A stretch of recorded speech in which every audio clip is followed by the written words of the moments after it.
Venho propor para vocês um joguinho bem divertido para testar na noite de Halloween ou em qualquer outra noite, cujo lema seja Arrepios. Ele é praticado apenas por alguns iniciados, que conhecem todas as regras e nuances. Mas pensei que não seria uma má ideia espalhá-lo um pouco mais. Ele se chama o Jogo da Ousadia. Vocês vão entender rapidamente o porquê, embora eu preferisse outro nome para ele. Só evite jogar se você não estiver em boa forma física, porque é bem provável que em algum momento você tenha que correr em disparada. O jogo é muito mais divertido quando jogado com várias pessoas. Agora vou explicar para vocês as regras de preparação. É fácil de preparar. Um lugar que deve estar sempre iluminado e suficientemente claro para que seus homens não toquem absolutamente em mais nada, exceto a dos participantes. O ideal é tentar esvaziar completamente uma sala para que nenhum objeto produza nem mesmo uma pequena sombra, ou jogar ao ar livre com uma fonte de luz potente. Segundo ponto, separe uma lanterna para cada pessoa, certo? Por outro lado, ela não deve ser tão potente a ponto de destacar sua sombra da escuridão. Terceiro ponto, espere até que a noite caia. O horário não tem tanta importância, basta que a noite tenha caído completamente. Na medida do possível, tente evitar as noites de breu total. Prefira aquelas que recebem pelo menos um pouco de luz da lua. Isso é para a sua segurança, mas depois você faz como quiser. 4. Um pequeno detalhe que não deve ser negligenciado. Certifique-se de conhecer bem os arredores do local onde você vai brincar. Isso é simplesmente para evitar obstáculos inesperados. Não se esqueça de que boa parte do jogo acontece em condições de visibilidade bastante ruins. Seria tolice alguém se machucar por causa de uma queda ruim. 5 pequeno. Depois que tudo isso estiver feito e vocês estiverem reunidos na área iluminada, saiam dela e afastem-se pelo menos 200 metros. Para os iniciantes, isso deve ser suficiente. Aqueles que já têm experiência preferem se afastar até não conseguirem mais vê-la. Alguns que brincam com uma fonte de luz elétrica chegam até a desligá-la quando vão embora. Não é necessário ser muito ousado no começo, apenas se afastar um pouco já é suficiente. Pequeno 6. Afaste-se também de todos os participantes, de modo que você não possa tocá-los, ou até mesmo não possa vê-los. Mas procure garantir que todos possam ouvir, todos mesmo. Acendam todas as suas lanternas, o jogo pode começar. O jogo da ousadia consiste em desafiar o povo das sombras, fingindo ser mais forte do que eles. Para isso, basta fazer o seguinte: apague sua lanterna e diga alto o suficiente para que todos possam ouvir. Você deve dizer: povo das sombras, rei da noite, seu poder não é nada diante de mim. Assim que essas palavras forem pronunciadas, corra o mais rápido possível para a luz e posicione-se de forma que sua sombra não encontre nenhuma outra. Você tem exatamente 3 minutos para alcançar a luz, nem um segundo a mais. Ter um cronômetro para verificar o tempo restante não é uma má ideia. Se passar desse tempo, o povo das sombras vai te pegar e você vai se tornar um deles. Não brinque com fogo e não tente ver o que acontece se você ficar na sombra por mais de 3 minutos. Existem várias versões sobre isso, sendo 2 as mais predominantes. A primeira diz que sua sombra se torna hospedeira de um membro do povo das sombras, e que ela vai te atormentar com alucinações auditivas e visuais até a loucura e o suicídio. Depois disso, ela poderá se desprender de você e se juntar ao seu povo. A outra versão diz que, de qualquer forma, aqueles que passam dos 3 minutos nunca chegam à fonte de luz. Seja uma ou outra, não adianta tentar descobrir. O interessante de jogar em grupo é que a pessoa que pronuncia o emo não é escolhida previamente. Portanto, pode ser qualquer um. Todos aqueles que não disseram nada também devem apagar suas lâmpadas quando ouvirem isso. Mas eles só devem entrar na área iluminada também quando o primeiro tiver chegado lá. Caso contrário, serão considerados cúmplices e certamente pegos. A partir do momento em que a sombra daquele que desafiou o povo não estiver mais em contato com outra. Ou então, quando os 3 primeiros minutos terminarem, os participantes restantes terão mais ou menos 3 minutos para chegar à área. O tempo até que a decisão de atacá-los, por padrão, seja tomada. É por isso que o desafiador deve avisá-los o mais rápido possível, assim que chegar. Se ele não puder gritar, pode muito bem enviar uma mensagem curta para que um deles se encarregue de transmitir o recado. Isso não tem importância. Depois que todos chegarem, será preciso esperar cerca de 15 minutos antes de recomeçar. O jogo pode ser recomeçado indefinidamente até o primeiro raio de sol. No entanto, tenha em mente que quanto mais você jogar, menos tempo terá para voltar para a área iluminada, e menos será interessante se afastar muito dela. Algumas observações adicionais são necessárias para que o jogo aconteça bem. Primeiro, o desafiante deve avisar os outros assim que chegar. Não é nada engraçado deixá-los no escuro sem saber se você conseguiu ou não. Ainda mais porque você os faz perder um tempo precioso do qual eles realmente precisam. Segundo ponto. Da mesma forma, ninguém está autorizado a tentar impedir os outros de alcançar a fonte de luz. Ou a fazer com que um número de terceiros encontre o de um participante. Uma vez lá dentro, imagine se alguém te empurrasse no meio de um cardume de tubarões só para rir. É exatamente a mesma coisa. O povo dos homens não é estúpido nem surdo. Não há necessidade de repetir a frase várias vezes no local ou quando você estiver correndo. Isso só o deixaria irritado. E isso realmente não é o que você quer. Quarto ponto, em teoria, podemos refazer o jogo indefinidamente. Mas dizem que ele não foi feito para ultrapassar o número de jogadas da meia-noite. E que aqueles que tentassem jogar pela 13ª vez na mesma noite teriam um destino nada invejável. 5 pequeno. Para aqueles que nunca desafiaram o povo das sombras durante a noite. Se realmente você achar que não consegue chegar à zona iluminada no tempo determinado, pode ajoelhar-se e abaixar a cabeça em sinal de submissão. É possível, e eu digo possível, que o povo escolha poupar você. Nada o obriga a isso. No entanto, você não deverá se levantar nem voltar para a área iluminada pelo restante deste turno, incluindo os 15 minutos de espera. Você também não deverá desafiar o povo das sombras no turno seguinte, pois eles estarão de olho em você. Pequeno 6. Para aqueles que desafiaram pelo menos uma vez o povo das sombras, também é possível não serem pegos. Mas não há garantia de que o método será bem sucedido. E quanto mais o povo for desafiado ao longo da noite, menos ele estará inclinado a perdoar. Você deve se ajoelhar, colocar as mãos e o rosto no chão e pedir desculpas oralmente. Se você ainda estiver lá, alguns minutos depois que todos tiverem ido para a área iluminada, você pode ir também, mas você não poderá mais sair de lá antes do amanhecer. Talvez você veja sombras estranhas ao seu redor a partir do momento em que a primeira parte começar. Durante a sua corrida, ou enquanto espera, por exemplo, tente não se deixar distrair. É apenas o povo se movendo. Pequeno 8. É totalmente possível parar de jogar no meio do caminho, mesmo que outros continuem. Basta não sair da zona iluminada ao mesmo tempo que os participantes restantes, depois que os 15 minutos de espera terminarem. De modo geral, quando se para o jogo, é preciso esperar até o final da última fase. E então tudo termina. A partir do momento em que mantemos uma pequena fonte de luz, se necessário, para se mover. Alguns jogadores até escolhem dormir com uma luz de vigia pelo resto da noite, só por precaução. Espero que esse jogo agrade a muitas pessoas e que todos saibam respeitar as regras. E você, terá coragem de desafiar o povo das sombras?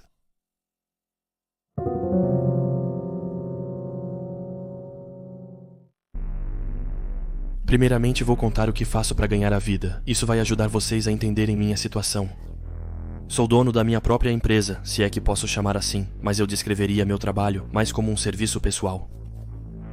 Eu entro em uma casa ou prédio que meu cliente escolheu e destruo ou roubo o que eles desejam. Em geral, meus clientes costumam ser homens de classe média, irritados com seus chefes, ou então pessoas que se separaram recentemente e querem se vingar do ex. Resumindo, eu faço o trabalho que pessoas irritadas têm vontade de fazer, mas não têm coragem de fazer por conta própria. Sou bem pago, e isso me dá a oportunidade de conhecer lugares interessantes, então estou bastante satisfeito com o meu trabalho. Há algumas semanas, recebi um telefonema. Então, eu esperava um trabalho rotineiro de sempre. A pessoa me pediu para entrar em uma casa abandonada, não muito longe de onde eu morava. Ele queria que eu recuperasse alguns tipos de gravações, vídeo home system, fitas cassete, DVDs, não importava o formato. Porque tudo o que ele realmente queria era que eu trouxesse para ele algumas gravações que, segundo ele, eram muito importantes. Isso não era bom para mim, porque no meu trabalho, o mais importante são as informações que me passam. Ele nem queria me contar nada sobre ele. Então, expliquei educadamente para ele que eu não queria aceitar a proposta dele. Pelo menos até que ele me ofereceu uma quantia exorbitante para realizar a tarefa. Quando a pessoa mencionou uma casa abandonada, eu esperava que ela fosse isolada da cidade e que eu pudesse entrar lá durante o dia. Mas infelizmente para mim, o lugar ficava bem no meio de uma rua totalmente normal, cercado por outros apartamentos e vários prédios. Além disso, todos estavam obviamente habitados. As pessoas da vizinhança passavam de forma despreocupada na frente da casa, sem nem prestar atenção à sua aparência negligenciada. Então voltei ao anoitecer, e dessa vez não havia nenhum pedestre nem nenhuma luz que pudesse me fazer ser notado. Tudo parecia estar acontecendo perfeitamente. A casa tinha 2 andares e um pequeno sótão embaixo do telhado. O lugar não me parecia muito agradável para se viver, e provavelmente já não era antes mesmo de estar deteriorado. A melhor palavra que me vem à cabeça para descrevê-la é fechada. Aparentemente, na casa, havia apenas uma janela que ficava no mesmo nível do sótão. A porta da frente, que parecia ser a única entrada de toda a casa, tinha uma quantidade surpreendente de cadeados presos nela. Cadeados que agora estavam completamente enferrujados. Tão enferrujados que um único chute foi suficiente para fazê-los ceder. Mesmo que eu não tenha particularmente medo do escuro, estar em um lugar que eu não conhecia e onde não havia nenhuma luz nunca foi a minha coisa favorita. Mal entrei na casa e já estava ansioso para acabar logo com aquilo. Eu estava com tanta pressa que nem olhei direito para a casa em si, nem para o que ela poderia conter em detalhes. Assim que cheguei ao primeiro cômodo, liguei minha lanterna e percebi rapidamente que ele estava completamente vazio, como se tivesse sido totalmente saqueado, após a saída dos últimos moradores. Para mim isso era ao mesmo tempo uma boa e uma má notícia. A boa notícia era que nesse cômodo eu tinha certeza de que não encontraria obstáculos, e a má notícia era que, como eu tinha certeza de que não encontraria nada lá dentro, eu teria que continuar explorando o resto desta casa, o que já estava me dando arrepios. Essa não era a única razão pela qual eu não queria ficar muito tempo ali. Eu tinha medo que algum vizinho me ouvisse. Mas me tranquilizei, dizendo a mim mesmo que, afinal, essa casa tinha só uma janela e, portanto, devia ser bem isolada. Subi para o andar de cima e encontrei um cômodo parecido. Ele estava completamente vazio e, portanto, não continha nada do que eu procurava. Eu não gostei nada disso, porque isso significava que eu teria que inspecionar o sótão. Eu sei que disse que não tinha muito medo do escuro. Mas o medo de ficar preso em um lugar apertado, isso já era outra história. Para acessar o sótão, era preciso puxar uma escotilha que ficava no teto do cômodo onde eu estava. Tive que puxar várias vezes e com bastante força para abrir a escotilha, mas a escada desceu sem muito esforço. Por alguns segundos, uma densa nuvem de fumaça bloqueou minha visão. Isso me fez perceber que, além de ser antigo, o lugar ficou fechado por ainda mais tempo do que eu imaginava. A cada passo que eu dava, a pequena escada improvisada rangia muito, era quase insuportável. Ao entrar no sótão, eu vi a única janela da casa. Através dela, os raios da lua iluminavam o pequeno cômodo, o que, aliás, me deixou muito mais tranquilo. Ao olhar ao redor do cômodo, notei algumas caixas em um dos cantos, 3 caixas de papelão velhas, cheias de fitas de vídeo antigas. Não havia nenhum disco versátil digital, mas, pelo jeito antigo do lugar, eu realmente não esperava encontrar algum. Como eu estava ansioso para terminar logo, nem olhei direito dentro delas, só peguei a caixa mais pesada e a arrastei até a escada. Eu não tinha percebido quantas fitas havia dentro da caixa até deixá-la cair. Ela fez um barulho realmente pesado, que não condizia com o seu tamanho. Eu devia ter danificado algumas fitas, mas nem parei para conferir. Tudo o que eu queria era sair dali. Quando cheguei ao final da escada, nem perdi tempo fechando a escotilha. E foi aí que percebi algo estranho. Ao pegar a caixa, vi uma pequena luz vermelha no canto da sala, como um tipo de ponto. Ele não se mexia. Mas isso me assustou tanto que corri em direção à escada sem nem querer descobrir o que era. Quando eu estava pronto para descer as escadas, percebi que a casa parecia ter um porão. Não havia outra maneira de perceber isso a não ser estando exatamente onde eu estava. No final da escada havia outro ponto vermelho, fraco, mas ainda assim bem visível. Como eu estava com a caixa de papelão nas mãos, não podia usar minha lanterna. E foi aí que eu tropecei. Não tem jeito mais poético de descrever. Eu tropecei e meio que rolei até o final daquela maldita escada. Normalmente, acho que eu teria quebrado uma perna ou até mesmo as costas. Mas a caixa de papelão ficou no meu caminho, de um jeito que eu consegui sair milagrosamente, ileso.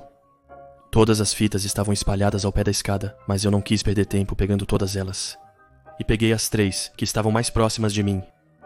Meu corpo doía muito, mas eu estava principalmente concentrado em todo o barulho que tinha feito, que com certeza tinha alertado toda a vizinhança. Saí rapidamente da casa, entrei no carro e dirigi até minha casa sem encontrar outros problemas. Acordei na manhã seguinte e estava com dor no corpo todo. Mas o mais importante é que eu não tinha sido pego. Liguei para o meu cliente várias vezes e, como eu já suspeitava, ele nunca atendeu. O número que ele tinha me dado nem sequer caía na caixa postal. Saber que o cliente me fez passar por tudo isso à toa me deixava extremamente frustrado. Normalmente, quando eu invadia a casa de alguém, sempre pegava umas coisinhas a mais pra mim, só por precaução, caso o cliente decidisse não me pagar. Mas é claro, nessa casa, eu não tinha encontrado nada além dessas malditas fitas. Então eu acabava sem nada pra me recompensar pela aventura assustadora que eu tinha vivido. Já que só me restaram essas fitas, decidi assisti-las. Só por precaução, caso por milagre, o cliente decidisse me ligar de novo pra perguntar o que eu tinha conseguido obter. Procurando bem em casa, consegui encontrar um videocassete, já que as fitas não tinham nenhuma etiqueta. Eu simplesmente coloquei uma das 3 fitas aleatoriamente. A primeira fita que coloquei no videocassete só mostrava interferências nos primeiros minutos. Eu estava prestes a parar. Quando uma imagem apareceu na tela, havia uma data no canto inferior esquerdo, 2 de agosto de 2010. A data estava abreviada no formato americano, então estava escrito 0802-10. Na gravação, dava para ver um pequeno cômodo totalmente vazio e deteriorado. Parecia que tinha sido filmado com visão noturna. Então, presumi que o cômodo provavelmente estava completamente escuro. A imagem estava bem estática até que uma porta, não muito longe da câmera, se abriu. Depois disso, dava para ver uma jovem entrando e a porta se fechando atrás dela. Mikkel, sou eu, onde você está? Ela começou a andar em círculos, com uma expressão de medo e preocupação no rosto. Pensei que esse Mikael devia ser o filho dela, ou alguma outra pessoa querida que ela achava que estava em perigo. Ela começou a mexer os braços no escuro, antes de pegar o celular para usar como fonte de luz. Em seguida, ela foi para o fundo do cômodo, virou à esquerda e foi em direção ao que pareciam ser escadas. Alguns segundos depois, a imagem sumiu e deu lugar a interferências. Eu tinha uma boa ideia de onde aquela cena tinha sido gravada, mas me recusava a acreditar. Por causa disso, eu não queria assistir a outra fita, mas ao mesmo tempo, queria verificar se o que eu pensava estava certo. A fita seguinte começou do mesmo jeito que a anterior, interferências por alguns minutos e o início do vídeo. As imagens mostravam outro cômodo que estava tão deteriorado quanto o anterior. Também havia a data no canto da tela, que indicava 14 de março de 2013, ou seja, mais de 2 anos após a primeira fita vídeo Home System. Alguém apareceu de repente no cômodo, e desta vez era um homem idoso. Ele tinha uma lanterna na mão e começou a iluminar o teto. Em seguida, ele abriu uma escotilha e puxou uma pequena escada improvisada que levava a um sótão. E foi aí que eu entrei em pânico total. Os pontos vermelhos que eu tinha visto no canto do cômodo eram câmeras. A casa abandonada estava cheia delas, e tenho certeza de que havia ainda mais câmeras do que as que eu tinha visto. No começo, achei que eram câmeras de vigilância instaladas por seguranças. E imediatamente olhei pelas minhas janelas para ver se a polícia estava na frente da minha casa. Mas por sorte, não havia ninguém. Voltei para a frente da televisão e pude ver o homem subindo a pequena escada que levava ao sótão. Ele também parecia estar procurando por algo ou alguém. Mas ao contrário da mulher, ele não disse uma palavra, não parecia ver a câmera. Assim que o velho entrou completamente no sótão, a gravação parou. Mas eu notei uma coisa bem antes de cortar. A câmera tinha se movido como se alguém a tivesse pegado. Eu me apressei para colocar a terceira e última fita no aparelho, porque eu queria saber o que ele tinha observado naquela casa. Essa fita mostrava o ponto de vista de uma câmera que estava em frente às escadas. Parecia uma espécie de zoom, como se a câmera estivesse em um andar, mas focasse no andar de cima. No topo das escadas, estava o mesmo homem que aparecia na gravação anterior. A data era a mesma. Eu tinha pegado as fitas aleatoriamente, mas tive a sorte de encontrar 2 gravações que eram sequenciais. O homem estava ferido, segurava o braço esquerdo, do qual escorria sangue. Ele tropeçava a cada passo, enquanto tentava subir a escada que levava ao primeiro andar. E quando ele chegou ao último degrau, caiu de cansaço. Ao cair, pude ver que atrás dele havia alguma coisa. Parecia uma pessoa de cerca de 1,80 m. Eu digo uma pessoa, mas não parecia humano.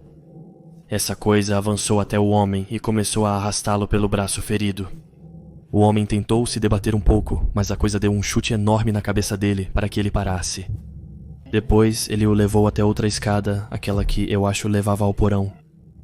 A coisa estava perto o suficiente da câmera para que eu pudesse ver seu rosto, ou melhor, o que o cobria. Aquilo usava uma espécie de máscara, e eu tive a impressão de que essa máscara era feita de trapos velhos, na qual haviam buracos cortados para cada olho, e que estava rasgada em vários outros lugares. Os pedaços de pele que eu conseguia ver através dos cortes pareciam pretos e cobertos de sangue seco. Por isso, o fato de o rosto dela estar coberto me deixava um pouco mais tranquilo. A criatura ficou olhando para a câmera por um instante, e seus olhos amarelos me deixaram ainda mais desconfortável. Em seguida, ela pegou a câmera e a virou, o que revelou uma porta bem no final da escada. A criatura então levantou o homem, abriu a porta e o jogou em uma sala que também estava vazia. Assim que o velho entrou, a porta foi rapidamente fechada atrás dele e a câmera continuou filmando a porta por mais alguns minutos. O que era perturbador eram os sons que eu ouvia. Atrás da porta, havia muitos sons de arranhões rápidos, como se alguém estivesse arranhando as paredes. O homem ferido dentro da sala então começou a gritar e outras vozes o acompanharam. Os outros gritos pareciam desumanos e mais animais do que qualquer outra coisa. Os gritos do velho pararam rapidamente logo depois, junto com o que parecia ser o som de carne e ligamentos sendo arrancados. Rapidamente, percebi que toda a gravação agora estava em silêncio. A porta da sala então se abriu e, lá dentro, havia outras criaturas. Elas também pareciam quase humanas, mas eram frágeis e tinham a pele cinza. Elas não tinham pelos nem cabelos. Suas colunas vertebrais eram visíveis, como se tentassem sair da pele de uma forma sobrenatural. E algumas das criaturas escalavam as paredes e o teto. Uma das criaturas, que estava de costas, começou a se virar. E a gravação se transformou em interferência, bem antes que seu rosto fosse revelado para mim. Claro, eu fiquei apavorado com o que acabei de ver.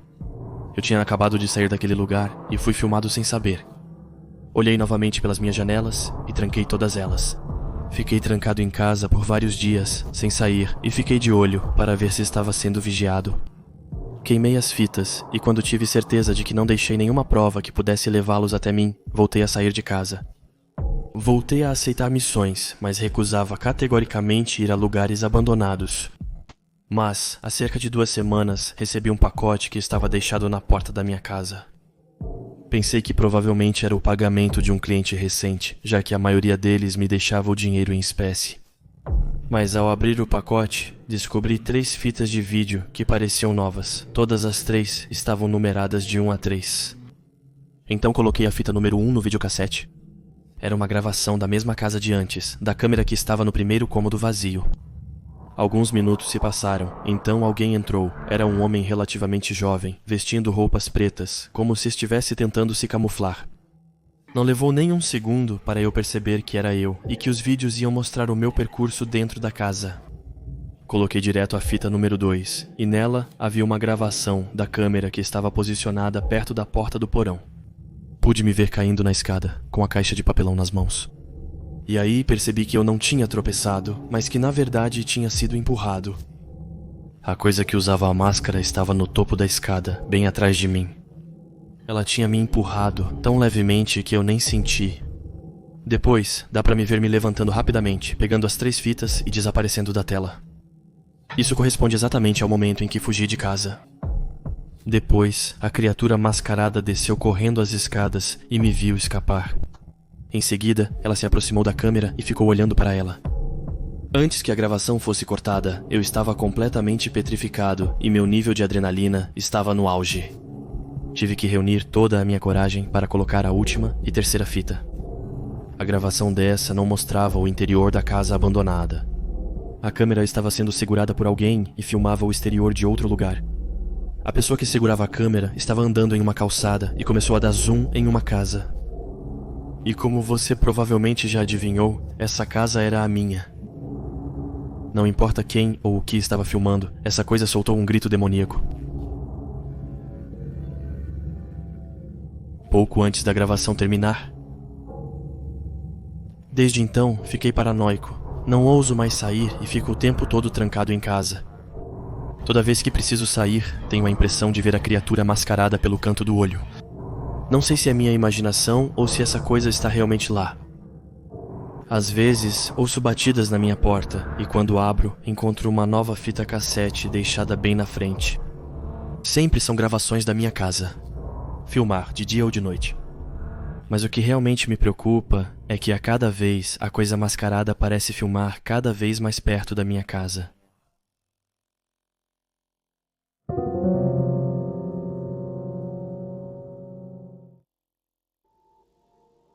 Não posso dizer meu nome, nem exatamente qual é a minha profissão. Porque, infelizmente, se eu fizer isso, eles vão saber quem eu sou e eu corro o risco de perder meu emprego. Meu objetivo é apenas relatar os fatos estranhos que aconteceram. Porque esses fatos merecem ser ouvidos e não trancados em velhos armários, agachados na poeira. O que posso dizer sobre o meu trabalho é que, graças a ele, tenho acesso a depoimentos escritos realmente especiais. Esses depoimentos são redigidos por agentes de polícia em campo durante intervenções que vivenciaram coisas estranhas durante suas operações. Há todo tipo de caso nesses arquivos, mas a seção que realmente me gelou o sangue foi a seção paranormal. As pessoas precisam saber, e é por isso que vou compartilhar com vocês algumas anotações desse arquivo. Cada caso dos fatos que vou contar para vocês vem de diferentes policiais que não se conhecem e trabalham em diferentes delegacias. Sem mais delongas, aqui estão eles. Primeira entrada, Josh Morgan, Delegacia de Huntsville, Alabama. A ocorrência envolvia uma ligação feita por uma garotinha que pediu ajuda à polícia porque seu pai estava batendo em sua mãe. Fui chamado imediatamente e, junto com meu colega, corremos para o local indicado. Assim que chegamos ao local, fomos rapidamente até a porta de entrada e batemos. Depois de algumas batidas, um homem nos atendeu. Era o Sr. Scott, vestido com uma regata e um short. Ele parecia ainda meio adormecido e surpreso com a nossa presença. Fizemos algumas perguntas a ele e falamos sobre o fato de que sua filha havia pedido ajuda e que precisávamos interrogá-la também. O Sr. Scott então arregalou os olhos, mas antes que ele pudesse dizer qualquer coisa, ouvimos gritos vindos do que parecia ser o andar de cima da mansão. As palavras eram claras e a voz feminina dizia: "Parem-no, por favor, ele está com uma faca." Reagi rapidamente a isso. Ela foi imobilizada no chão, o som de uma lâmina caindo no azulejo pôde ser ouvido e o Sr. Scott tentou se debater depois disso. A arma era uma faca de cozinha que ele havia colocado no cinto. Quem sabe o que teria acontecido com a Sra. Scott se tivéssemos chegado atrasados. Mas, pior ainda, qual teria sido o destino dela se a filha não tivesse nos chamado? Justamente, aqui está o fato estranho. No contexto da condenação do Sr. Scott, interrogamos toda a família que estava na casa da família. Foi dessa maneira que percebemos algo realmente estranho. A violência do Sr. Scott vem de um fato específico, mesmo que aos meus olhos nada justifique tamanha barbárie. Essa violência repentina parece ser consequência de um drama familiar, do qual o Sr. Scott tinha dificuldade de superar, do qual ele não conseguia se recuperar. Trata-se da morte de sua filha, ocorrida 1 ano antes da nossa intervenção. O mais alarmante em tudo isso é que, de fato, restavam apenas 2 vivendo naquela mansão. De onde vinha a ligação? Era realmente da filha Scott, falecida 1 ano antes? Essa é uma pergunta que nunca terá resposta, se querem saber a minha opinião. Segunda entrada, Ethan Wolf, Delegacia de Little Rock, Arkansas. Se eu soubesse, teria deixado as coisas como estavam e nunca teria me envolvido. Eu sei que não devo agir sozinho, mas foi como um reflexo e eu não consegui deixar uma coisa dessas acontecer. O caso em que me envolvi quase me deu uma má reputação e é por isso que quero relatá-lo. Tudo começou em 21 de maio de 2015, enquanto eu patrulhava no bairro de Wingate. Era por volta da meia-noite, quando meu colega saiu do carro para se aliviar por um instante, enquanto eu fiquei do lado do passageiro esperando por ele. Estava bastante quente, então eu abaixei o vidro. Foi assim que ouvi os gritos, gritos aterrorizantes que pareciam pedir ajuda. Agi rapidamente e gritei para o meu colega voltar, mas eu não fazia ideia de onde ele tinha ido. Novamente, os gritos de dor ecoaram, e eu consegui localizar o lugar imediatamente. Era um tipo de viela do outro lado da rua. Chamei reforços e corri na direção do barulho, arma em punho. Cheguei rapidamente em frente à viela, mas ali os gritos cessaram. Avancei com cautela, apontando para frente, arma na mão direita e lanterna na esquerda. Quanto mais eu avançava, mais me perguntava se não tinha alucinado. Mas eu precisava ter certeza, porque talvez uma vida estivesse em perigo. Quanto mais eu avançava para o fundo do beco, mais a escuridão me envolvia. Minha lanterna parecia iluminar cada vez menos, como se as pilhas estivessem acabando. À medida que eu avançava, senti correntes de ar frio e uma sensação de perigo iminente começou a me invadir. A luz estava prestes a se apagar e eu ia ficar no escuro total, à mercê de um possível indivíduo violento. Foi então com pesar que eu dei meia volta. Eu tinha em mente esperar reforços antes de intervir. Eu não podia fazer nada no escuro, a não ser possivelmente atirar em um inocente, e eu não podia correr esse risco. Eu trotei em direção à entrada do beco e depois de alguns segundos fui cegado por uma luz particularmente forte. Demorou um pouco até que meus olhos se adaptassem e eu consegui ver de onde ela vinha. Era o feixe de uma lanterna apontado diretamente para mim. Foi nesse momento que meu colega falou. Ele disse: "O que você está fazendo?" Fiquei aliviado porque não estava mais sozinho e porque poderíamos rastrear os gritos juntos. Comecei a me aproximar dele e pedi para ele abaixar a lanterna, porque eu não via nada além da silhueta dele. Pedi para ele 1 vez, 2 vezes, mas ele continuava apontando a lanterna para mim. Depois de um tempo, comecei a pedir com mais firmeza para ele abaixar aquela maldita lanterna. Ele obedeceu e fez isso bem devagar. O feixe de luz começou a iluminar o concreto à sua frente, depois a ponta dos seus pés. Parei de andar de repente e tentei apontar minha lanterna na direção dele, mas ela já não iluminava mais nada naquele momento. Apontei minha arma diretamente para ele, mas não consegui pronunciar uma única palavra. Porque o que eu via me paralisava completamente e eu não estava nem um pouco preparado para aquilo. Aqueles não eram os pés do meu colega, e pior ainda, os pés dele nem sequer tocavam o chão. O que estava na minha frente flutuava literalmente acima do concreto. Senti minhas mãos tremerem enquanto eu continuava apontando a arma para ele. E com um último esforço, finalmente consegui pronunciar uma frase. Gritei para a silhueta se deitar de bruços. Mas, em vez disso, ele começou a me revelar gradualmente o resto do corpo dele com a lanterna. Vi os joelhos dele, depois a barriga e então o peito. Ele parou bem antes de me mostrar o rosto dele e disse, com uma espécie de gemido, ainda com a voz do meu amigo: "Você não quer ver como eu sou?" Só que, para minha maior infelicidade, eu tive um vislumbre do que ele não queria me mostrar.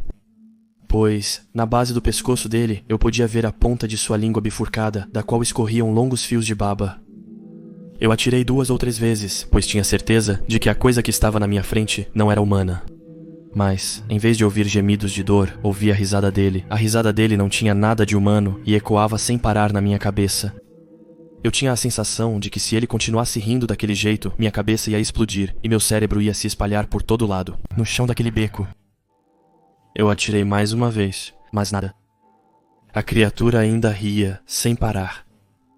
Eu comecei a perder a esperança quando algo me salvou desse horror. Outra luz, a da lanterna do meu colega, iluminava a entrada do beco e ele estava a poucos passos da criatura. Vi o tronco do monstro se virar na direção do meu colega e os olhares se fixarem à distância. Meu colega provavelmente acabara de ver o rosto dele, pois seus olhos se arregalaram e pareciam completamente sem emoção.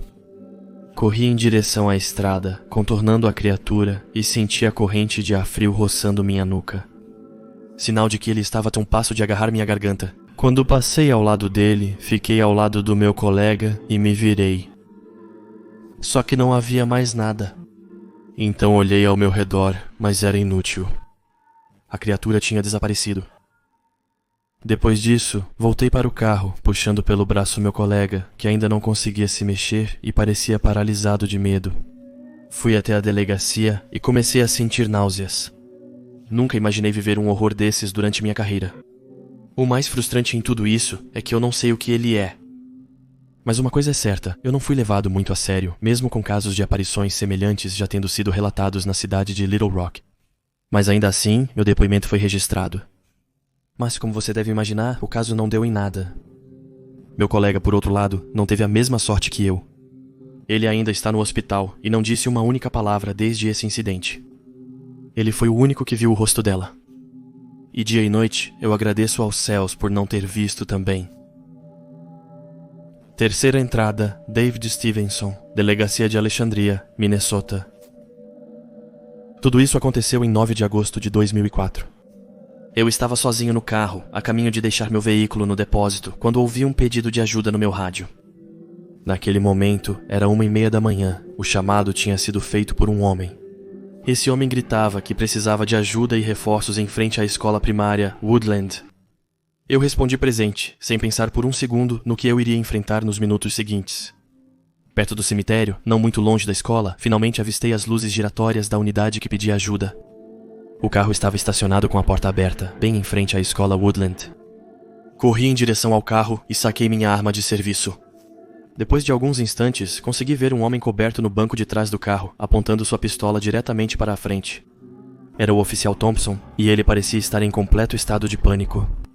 Corri para me proteger com ele e perguntei o que estava acontecendo. Ele falava rápido e não estava muito claro.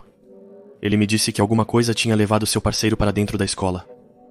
Algo indescritível e descomunalmente grande. Esperamos reforços e depois de alguns minutos éramos todo um esquadrão na frente da escola. Sem esperar mais, interviemos e atravessamos o longo corredor que levava à recepção da Woodland.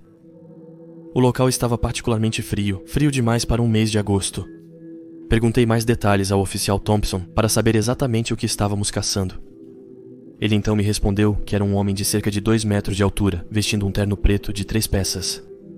Revistamos absolutamente tudo, nos andares, nas diferentes salas de aula, até o porão da escola, mas não havia nenhum sinal de passagem. Por volta das 2 horas, decidimos voltar e procurar nos arredores da escola, do lado de fora. O oficial Thompson e eu ficamos mais atrás, enquanto vigiávamos ao nosso redor. E no exato momento em que o oficial Thompson passou pela porta de entrada, ela se fechou violentamente em cima de mim. Eu gritei, pedindo para que abrissem para mim, achando que tinham fechado a porta na minha cara. Mas eu os ouvia empurrando a porta violentamente, sem que ela cedesse.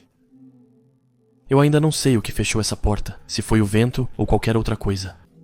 Mas mesmo puxando com todas as minhas forças, ela não se movia de iota.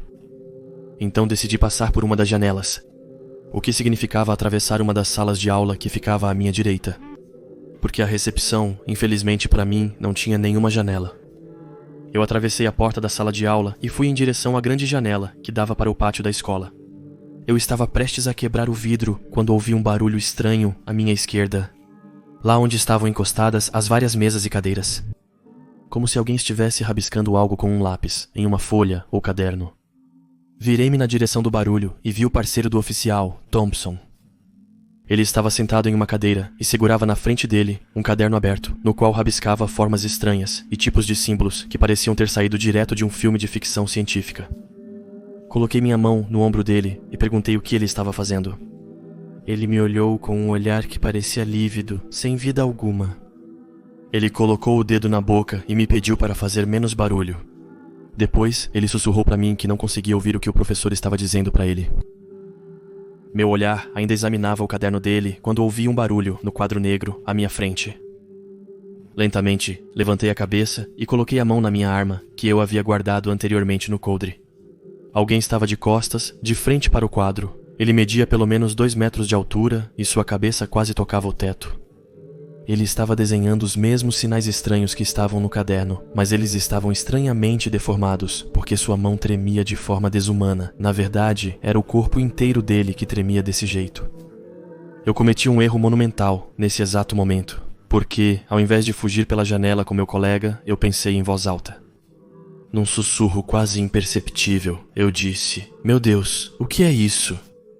Imediatamente depois disso, ele parou de escrever no quadro e ficou imóvel. Seu corpo não tremia mais, mas sua mão ainda segurava o giz, apoiada no quadro negro.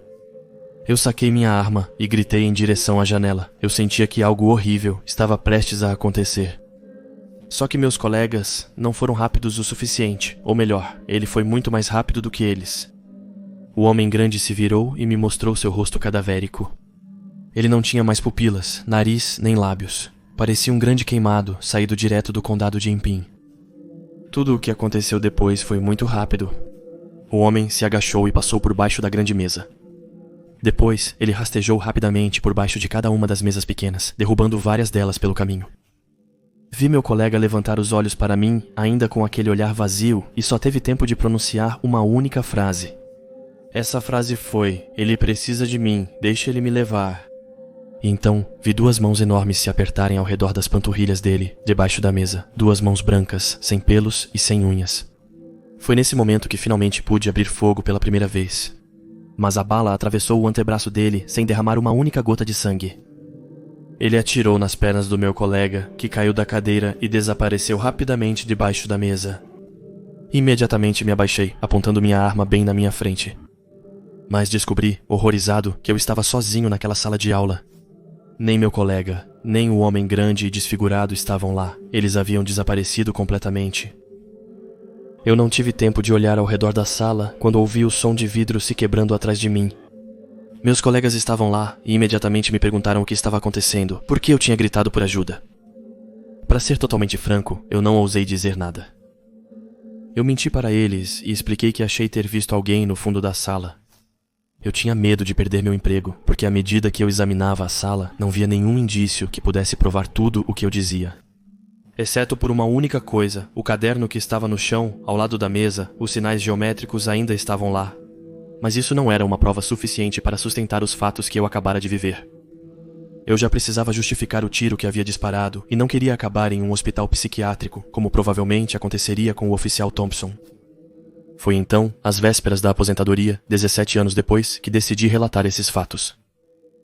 É claro que pesquisei sobre tudo isso, mas infelizmente não encontrei nada a respeito do grande homem. E até hoje, o parceiro do oficial Thompson nunca foi encontrado. Ainda tenho o caderno comigo, e a única coisa realmente estranha e perturbadora que posso tirar disso são os inúmeros "me ajude" que estavam escritos entre cada uma das figuras geométricas.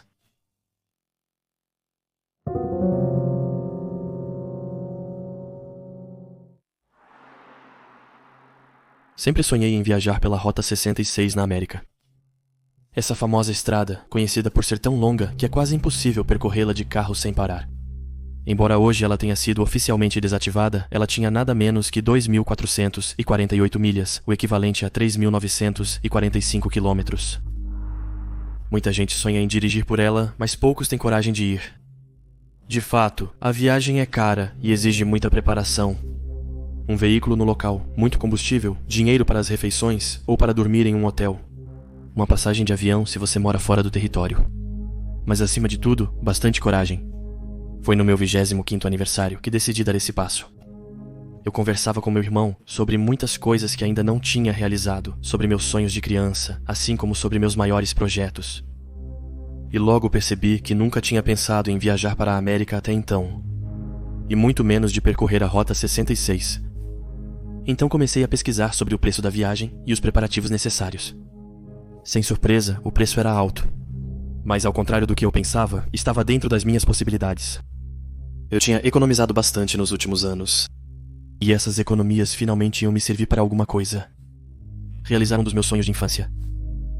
Nos dias seguintes, organizei tudo, aluguei uma moto no estilo Harley Davidson e conferi os diferentes lugares para abastecer.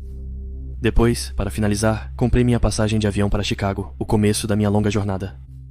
Eu tinha em mente não fazer toda a rota, mas apenas metade dela.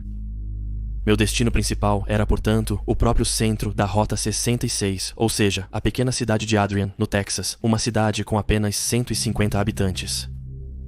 Em termos de custos, isso era totalmente viável. Isso dava cerca de 1.800 quilômetros, e para mim era mais do que suficiente para aproveitar a viagem. Decidi não reservar hotel com antecedência, mas levar dinheiro em espécie comigo e fazer tudo de forma improvisada. Resumindo, dormir nos hotéis ou motéis que eu encontrasse pelo caminho era perigoso, mas também empolgante. Uma viagem ao estilo americano, né? Eu tinha certeza de que essa viagem de carro ficaria marcada na minha memória para sempre, que eu nunca me arrependeria de ter dado esse passo. Eu estava certo sobre o primeiro ponto, mas com certeza não sobre o segundo. Quando o grande dia chegou, peguei minha pequena mala e fui direto para o aeroporto. O voo foi bem longo, mas eu estava tão animado que não dormi o tempo todo. Os únicos momentos em que eu estava acordado eram para comer ou ir ao banheiro, ou às vezes para olhar pela janela do avião. Por sorte, cheguei bem tarde e fui direto dormir no único hotel que eu tinha reservado. Em Chicago, não muito longe do ponto de partida da minha viagem de carro. Dormi como uma pedra até às 6 da manhã e comecei direto a primeira fase da minha grande viagem. Ou seja, pegar a moto. Tirei minha mochila da mala e juntei algumas roupas de troca. E peguei um táxi em direção à concessionária que alugava essas pequenas maravilhas. Depois de esperar um instante na recepção, acabei encontrando o vendedor. Preenchi os diferentes papéis para concluir o aluguel. E não esperei mais para começar minha longa jornada. A bicicleta estava absolutamente perfeita entre sua estabilidade, sua velocidade, o barulho que ela fazia. Tudo estava exatamente como eu tinha imaginado. Eu estava vivendo meu sonho de criança. Lembro de ter sorrido, pensando na coragem que eu tinha demonstrado. Muita gente nunca dá esse passo e decide viajar apenas perto de casa. Eu não sou desse tipo. E eu prefiro viver meus sonhos do que sonhar com a minha vida. Eu dirigi em direção à minha primeira parada, que era a cidade de Clinton, em Oklahoma. Nessa longa estrada de vários quilômetros, eu esperava encontrar vários restaurantes ou pequenas cidades, mas não foi o caso. Eu tinha levado várias baterias externas, e a bateria do meu celular estava cheia, mas eu queria usar o sistema de posicionamento global. Em caso de última necessidade, uma viagem de aventura perde todo o seu charme quando a gente é guiado por alguma coisa. Eu fazia questão de seguir as placas e me limitar só a isso. Meu tanque de gasolina estava cheio e eu ainda tinha um galão extra pronto, caso precisasse. Mas comecei a me preocupar quando vi o sol se pondo ao longe. A estrada começava a ficar longa e cada vez mais escura. Então parei no acostamento e peguei meu celular. Eu tinha absoluta certeza de que tinha cometido um erro em algum lugar, de que tinha seguido o caminho errado. Então abri o aplicativo de sistema de posicionamento global no meu celular e foi aí que os problemas começaram. Eu não tinha nenhum sinal, mas, pior ainda, o sistema de posicionamento global não queria me localizar. Na verdade, ele me localizava no lugar errado. Para ele, eu ainda não tinha saído de Chicago, sendo que já fazia várias horas que eu estava na estrada. Olhei ao meu redor para talvez pedir ajuda, mas não havia ninguém na estrada, além de mim. Além disso, a noite começava a cair e a escuridão ficava cada vez mais presente. Respirei fundo e decidi me concentrar antes de ceder ao pânico. Listei todas as possibilidades que eu tinha para poder retomar minha viagem adequadamente. E a única opção viável era voltar atrás para depois retomar a viagem com uma base melhor. Só que eu sabia que fazendo isso, eu não veria nenhum restaurante antes de pelo menos 6 horas de viagem. Eu já estava começando a ficar com muita fome, mas principalmente eu sabia que o cansaço ia me pegar no meio do caminho. Fiquei me questionando assim por vários minutos, até que algo chamou minha atenção. Ao longe, havia luzes à distância. Eu não tinha notado elas antes disso, porque ainda não estava escuro o suficiente, mas agora elas estavam claramente visíveis, perfurando a escuridão. Bem no final da longa estrada, eu me sentei na moto e liguei o motor. E então segui em direção àqueles pontos luminosos. Sem pensar. Provavelmente eram postes de luz. E portanto com certeza uma cidade. Dirigi por alguns minutos e tive que pegar uma estrada de terra para chegar até essas luzes. A moto não era adequada para esse tipo de terreno, mas felizmente isso não durou muito tempo. Andei assim por um tempinho, até finalmente avistar a placa da cidade. Nela estava escrito: "Bem-vindo a Milton Town, a cidade que sempre chega na hora certa." Na hora, eu concordei totalmente com o que dizia a placa. Mas isso não durou muito tempo. A cidade era muito estranha. Logo de cara, os postes de luz iluminavam fracamente, o que deixava as casas particularmente escuras e pouco atraentes. Eu dirigia devagar para não acordar as pessoas enquanto procurava um lugar para dormir naquela noite, mas isso não adiantou muito. Um rosto começou a aparecer em uma das janelas à minha direita, depois um segundo à minha esquerda, e isso continuou, por um momento. Eu não sentia que era bem-vindo aqui, e minha presença parecia intrigar os habitantes de Milton Town. Decidi manter meus olhos fixos na estrada quando vi um 8º rosto me observando por trás dessas cortinas. Não fazia nem 10 minutos que eu tinha colocado os pés nessa cidade, e eu já me sentia terrivelmente desconfortável. Os minutos passaram e eu segurei um grito de alegria quando vi a placa do motel a 200 metros à beira da estrada. Para evitar fazer ainda mais barulho, desliguei o motor e decidi empurrar a moto até lá. Depois de alguns passos, ele finalmente estava lá. A placa do motel piscava em azul, em roxo, depois em amarelo, fazendo um barulho de neon a cada troca de cor. Era perfeitamente clichê, um verdadeiro filme policial americano. Estacionei minha moto na entrada, ativei o alarme e entrei pela porta da recepção. A primeira coisa que me chamou a atenção foi o cheiro. Um forte odor de mofo atingiu imediatamente minhas narinas. Era uma mistura de poeira e madeira apodrecida pelo tempo. A decoração era típica dos velhos motéis americanos. O chão era coberto por um carpete marrom e desbotado, e um papel de parede de mau gosto estava colocado de forma desajeitada nas paredes. Mas para ser totalmente franco, eu não me importava nem um pouco com isso. Eu precisava dormir, mas acima de tudo, mal podia esperar pelo amanhecer para cair fora daqui e retomar minha viagem. Toquei a campainha da recepção e esperei pelo recepcionista. Depois de 5 minutos esperando, toquei de novo, mas nada. O recepcionista ainda não tinha aparecido e eu já estava começando a ficar realmente impaciente. Quando eu estava prestes a apertar pela 3ª vez, eu o vi. Meu coração deu um salto. Não por causa da presença repentina dele, mas principalmente porque ele sempre esteve lá. Ele estava a 2 metros do balcão, na sombra, e eu nem tinha percebido. Há quanto tempo ele estava ali me encarando no escuro? Eu não fazia a menor ideia. Eu o cumprimentei e perguntei os preços, mas ele não me respondeu. E ele apenas sorriu para mim e ficou me encarando. Engoli em seco e fiz a pergunta de novo para ele. Ele levantou a mão e apontou para a placa que estava pendurada na parede. Nela estavam exibidas as tarifas. Uma noite, $30. Eu enfiei a mão no bolso e entreguei o dinheiro para ele. Depois de olhar por um instante para as notas sem tocá-las, ele se virou, pegou lentamente as chaves que estavam no armário e me entregou. Eu agradeci e nem me dei ao trabalho de perguntar onde ficava meu quarto, porque a presença dele já estava começando a me assustar de verdade.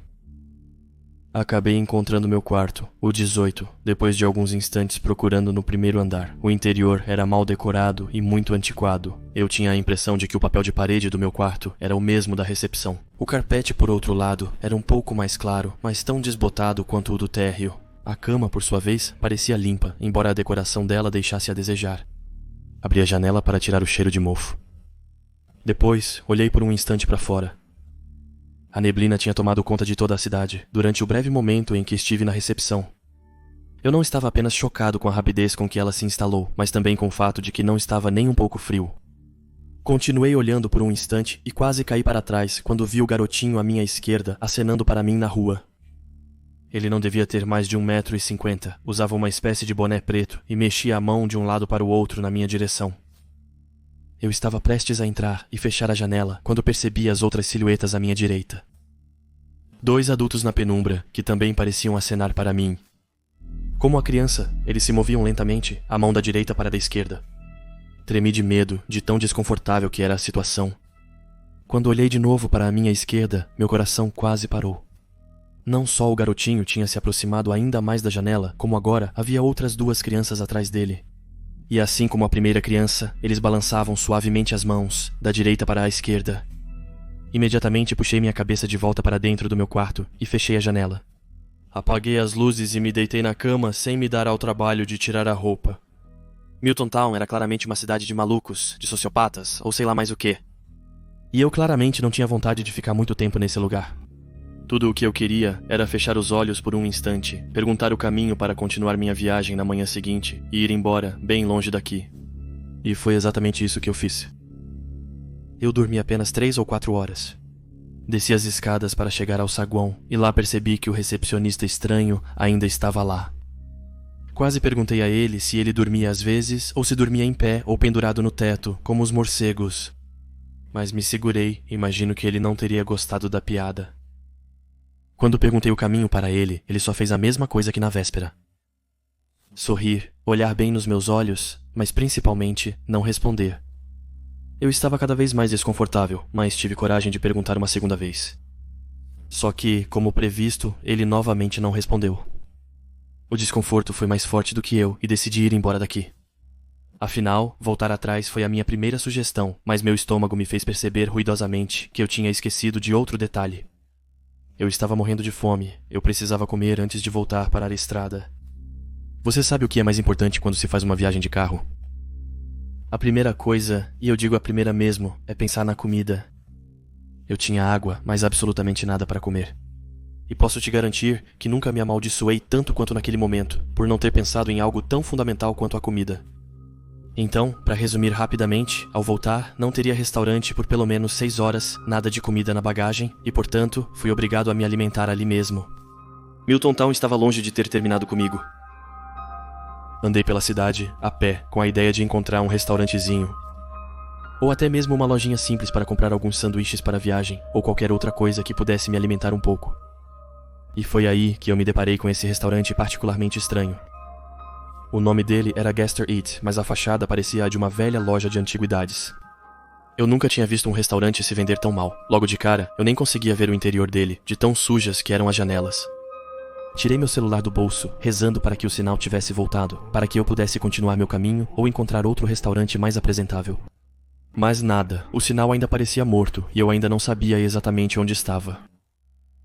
Hesitei por um bom tempo e só quando meu estômago roncou pela segunda vez é que finalmente decidi entrar. O interior combinava perfeitamente com a fachada. O cheiro de mofo que havia no motel também estava presente aqui e a vista era particularmente feia. Parecia uma lanchonete velha e abandonada. As cadeiras nem estavam colocadas corretamente. As mesas, que não eram usadas, pareciam sujas e envelhecidas pelo tempo. E o chão, de azulejo e imundo, parecia manchado de molho em alguns lugares. Quanto à frequência, 2 ou 3 pessoas estavam lá comendo um hambúrguer, e todas estavam de costas para mim. Eu não ousei dizer uma palavra. De qualquer forma, parecia ser um costume aqui. Avancei em direção ao balcão e vi os diferentes hambúrgueres oferecidos acima da minha cabeça em um painel comprido. Para ser sincero, só tinha 3. E só hambúrgueres, claro, nada de cachorro quente, batata frita ou salada. Não, eram só hambúrgueres. Mas considerando a fome que estava sentindo, eu não tinha intenção de ser exigente. Um funcionário que parecia trabalhar na cozinha, então se aproximou de mim. Ele sorriu para mim, mas, por outro lado, não me cumprimentou. Ele apenas ficou me encarando, sem se mexer. Então quebrei o silêncio e pedi a ele um dos hambúrgueres que estava na lista. Sem dizer uma palavra, ele voltou para a cozinha e voltou ao trabalho. Naquele momento, lembro de ter pensado que eu não tinha ouvido outra pessoa além de mim falar por mais de 14 horas. 14 horas sem ouvir uma única outra voz além da minha. Quem pode se gabar de ter vivido algo assim hoje em dia? O cozinheiro voltou depois de um tempo e me entregou a caixa de papelão manchada de óleo que devia conter meu hambúrguer. Eu entreguei $5 para ele e fui me sentar. Na mesa que parecia a menos suja de todas, o hambúrguer estava particularmente nojento. Na verdade, para ser sincero, estava intragável. Mas a fome às vezes te leva ao limite. E eu não deixei nenhuma migalha. Eu nunca tinha comido um bife tão estranho. A textura e o sabor não eram como os da carne de boi. A salada, por sua vez, poderia muito bem ser de plástico, que eu não teria notado a diferença. O resto dos componentes não tinha sabor, de tanto que o gosto estranho do bife se sobressaía. Levantei-me da cadeira e me virei, pronto para ir embora. O que eu não consegui fazer naquele momento. Porque o que estava na minha frente simplesmente me paralisou de medo. As 3 pessoas que estavam sentadas comendo antes, agora estavam de pé, sorrindo para mim e me encarando. Eu estava prestes a perguntar o que eles queriam. Mas os 3 levantaram a mão direita para me cumprimentar, balançando-a lentamente da direita para a esquerda. Não esperei mais um minuto, e saí rapidamente do restaurante. Essa cidade maldita estava me deixando apavorado, e eu não queria ficar lá nem mais um segundo. Então, sem esperar, subi na moto e a liguei. Eu tinha dormido, tinha comido, então não tinha mais nada para fazer aqui. Quanto a pedir informações sobre o caminho, eu prefiro encarar 6 horas de viagem e perguntar isso para pessoas normais. Enquanto eu dirigia, não havia ninguém nas ruas. Então continuei até finalmente passar pela placa da cidade. Olhei para trás e quase caí da minha moto. Ao ver o que estava nas ruas da cidade, havia pelo menos 30 pessoas nas calçadas, na rua e nas janelas. E todas essas pessoas me olhavam partir, e então, mais uma vez, acenavam para mim. Naquele momento, eu estava realmente feliz por ter tomado a decisão de sair daquele lugar. Quem sabe o que teria acontecido comigo se eu tivesse ficado naquele hospício? Eu continuei dirigindo, e como combinado, dei meia volta para chegar à cidade mais próxima. Desde aquele dia, nunca mais voltei a Milton Town. Todo o resto da minha viagem aconteceu sem problemas. Depois disso, acabei chegando à metade da Rota 66, conheci bastante gente e aproveitei muito bem a minha viagem. Mas por mais satisfeito que eu estivesse, aquele lugar, Milton Town, continuava na minha cabeça. Era, na minha opinião, algo na minha viagem que destoava de um quadro tão bonito. É por essa razão que, assim que voltei para o meu país, comecei minhas pesquisas sobre Milton Town. Fiquei satisfeito quando vi que a cidade realmente existia. Ela ficava situada não muito longe da Rota 66, mas até hoje eu me pergunto como pude me enganar tanto. Porque o caminho para chegar a esse lugar não tinha nada a ver com o que eu deveria pegar para ir até Clinton. Eu não fiquei pensando muito nisso, porque é verdade que meu senso de direção às vezes pode falhar um pouco. Esse é um detalhe que eu deveria ter levado em consideração antes de sair. Então, li o conteúdo do artigo pensando que iria descobrir o que havia de errado com os habitantes dessa cidade. A boa notícia é que consegui respostas para a maioria das minhas perguntas. A má notícia é que não vou conseguir explicar para vocês como tudo isso é possível. Como eu disse para vocês, a cidade de Milton realmente existe. E sim, os habitantes dela são estranhos.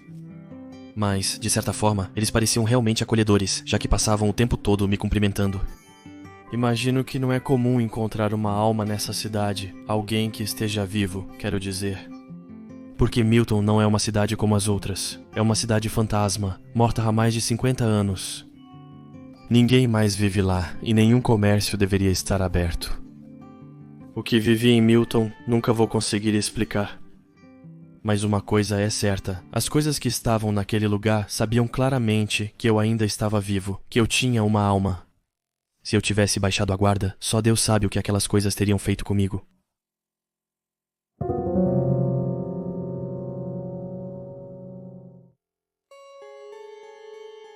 Existem muitos museus no mundo, museus que expõem fósseis antigos, outros com belas pinturas, ou ainda belas estátuas antigas, restauradas para agradar ao público.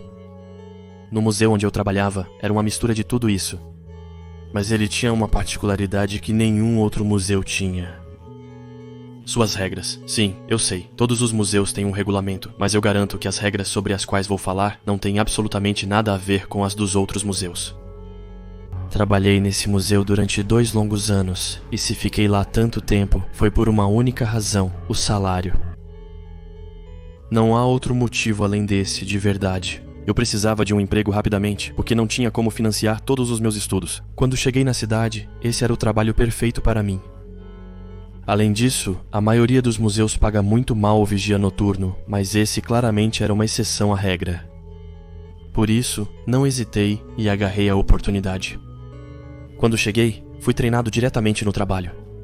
O vigia noturno, que estava se aposentando, fez questão de me explicar corretamente o básico. E em uma semana, eu já estava pronto para assumir o seu posto e fazer minhas rondas completamente sozinho. Porque sim, afinal de contas, é verdade que o trabalho de vigia noturno não é tão complicado quanto parece. Eu só precisava registrar o ponto com um pequeno cartão, em horários bem específicos, nos 4 cantos do museu, passando por todas as salas de exposição. Os horários, aliás, sempre foram os mesmos, das 8 da noite às 7 da manhã. Depois, era a equipe do dia que assumia o turno. Eu trabalhava apenas 3 dias por semana, e depois era o outro vigia que fazia o restante das noites. No primeiro dia de trabalho, cheguei cerca de 40 minutos adiantado. Lembro-me de ter ficado surpreso ao ver minha chefe, Senhora Godefroy, que me esperava pacientemente no meu posto. Pensei então que ela queria passar parte da noite comigo. Questão de ver se ela realmente podia me deixar as chaves da casa, mas eu estava enganado. Ela segurava nas mãos um envelope pardo bem fino e o colocou sobre minha mesa. Depois de me perguntar se eu estava bem para a noite, ela sorriu, me olhou por um instante e depois foi embora. Só depois de alguns minutos percebi o que estava escrito no envelope. Para ler, obrigatoriamente antes do início do seu turno. Meu turno, aliás, que deveria começar em cerca de 20 minutos. Então, apressei-me em abrir o envelope. Pensei então que se tratava de algumas formalidades, ou de uma ficha resumindo tudo o que o antigo vigia tinha me ensinado. Mas eu estava muito enganado. No começo, não prestei atenção, mas é verdade que o olhar da patroa era estranho. Sabe, aquele olhar de lado, cheio de compaixão. Não é aquele olhar que te deseja boa noite, não. É mais aquele olhar que quer dizer boa sorte. Eu sentia que o que tinha no envelope ia ser algo muito importante. Então, sem mais demora, eu tirei a única folha que estava escondida lá dentro. O cabeçalho estava praticamente vazio. Na verdade, só havia uma frase anotada: obrigado por seguir estas regras à risca. Caso contrário, você corre o risco de ser punido, demitido ou coisa pior. Lembro-me de ter sorrido, porque não conseguia imaginar algo pior do que ser demitido. Mas esse sorriso não durou muito, porque logo abaixo dessa frase havia muitas regras estranhas. Como ainda tenho esse pequeno cartão comigo, vou enumerar essas regras uma a uma para vocês. Regra número 1. Não há motivo para se preocupar se você cruzar com o Homo, Cartola, na seção de pinturas italianas. Ele vai ficar parado e olhar fixamente para sua pintura favorita, como faz todas as vezes. Por outro lado, é terminantemente proibido tentar tocar em seu chapéu. Quando você ouvir no seu horário de pico, por favor, não vá bater o ponto. E deixe a informação em um post-it que você colocará diretamente na mesa da Senhora Godefroy. Regra número 2. Verifique frequentemente se a porta do depósito está bem trancada. Ela nunca deve ficar aberta. Se você ouvir barulhos como arranhões ou choro de bebê, redobre a vigilância e verifique a cada hora. Regra número 3. Às vezes, o lustre do teto, bem acima da recepção, faz um barulho estranho. Se isso acontecer, de jeito nenhum levante a cabeça. Ela gosta de ficar pendurada, mas odeia que a olhem. Regra número 4. Como vocês sabem, os peixes da sala de descanso devem ser alimentados durante o dia. Portanto, não há motivo para vocês irem lá, a menos que seja para limpar o aquário. Só peço que, por favor, contem corretamente. Sempre há 2 peixes dourados e 3 neons azuis. Se vocês encontrarem outro peixe, frequentemente descrito como um tipo de guppy preto e sem olhos, por favor, nunca coloquem a mão no aquário. Regra número 5. Quando vocês pegarem o elevador para ir às salas de exposição do segundo, por favor, virem de costas para o espelho. O que está no reflexo permanece lá, desde que a gente não preste atenção nele. Mas se por azar seus olhos pousarem sobre ele, por favor, entrem em contato o mais rápido possível com a Sra. Godefroy, se ainda conseguirem. Regra número 6. Ninguém jamais liga para o telefone de exposição da Sala das Antiguidades. Este está devidamente desligado e não deve, em hipótese alguma, ser atendido. O que está do outro lado da linha não deveria ser capaz de ligar e nunca deve entrar em contato com você. Regra número 7. Cabe a vocês, vigilantes, coletar e colocar no Excel as reclamações dos visitantes do museu. Só que, às vezes, uma certa pagoda deixa um comentário estranho pedindo para ser libertada na recepção, pois está sofrendo terrivelmente. Pagoda é o nome da estátua que fica atrás da recepção. Então peço que, por favor, ignorem esses comentários. Regra número 8. O código do banheiro é 7485 e sempre será 7485. Portanto, se por acaso você digitar o código errado e a porta ainda assim se abrir, nunca entre lá dentro. De qualquer forma, o que você verá atrás da porta vai te desmotivar completamente. Regra número 9. A sala de exposição de arte contemporânea às vezes pode fazer coisas estranhas. Às vezes, alguns quadros mudam de lugar ou um deles cai no chão. Se isso acontecer em outras salas, você deve agir imediatamente, sendo a sala de arte contemporânea a única exceção. Portanto, agradeço se puder deixar os quadros no chão e não se preocupar com a bagunça da sala. Parece que é o retrato de uma das pinturas que está causando isso. Mas até hoje é impossível para nós nos livrarmos dele, pois ele sempre acaba voltando. Regra número 10. À meia-noite em ponto, pode ser que a energia acabe e nada mais funcione no museu. Se isso acontecer, por favor, permaneça sentado o mais quieto possível, esperando a energia voltar sozinha. É terminantemente proibido descer ao porão e tentar reativar a energia por conta própria, exceto, obviamente, se isso acontecer em horários diferentes da meia-noite. Depois de um tempo, ele vai acabar se cansando e vai religar a energia em cerca de 20 minutos. Regra número 11. Pode ser que você ouça 2 mulheres conversando em alemão na sala de exposição da Segunda Guerra Mundial. Você pode fazer sua ronda e registrar o ponto sem problemas, mas no momento em que elas pararem de falar, não olhe para elas e saia o mais rápido possível até a recepção. Regra número 12. O vestido de noiva de Alexandra Victoria às vezes se move até a Sala das Antiguidades. Ela está longe de ser inofensiva e deve ser vigiada pelas câmeras de segurança. Nunca entre na Sala das Antiguidades se ela estiver lá. Regra número 13.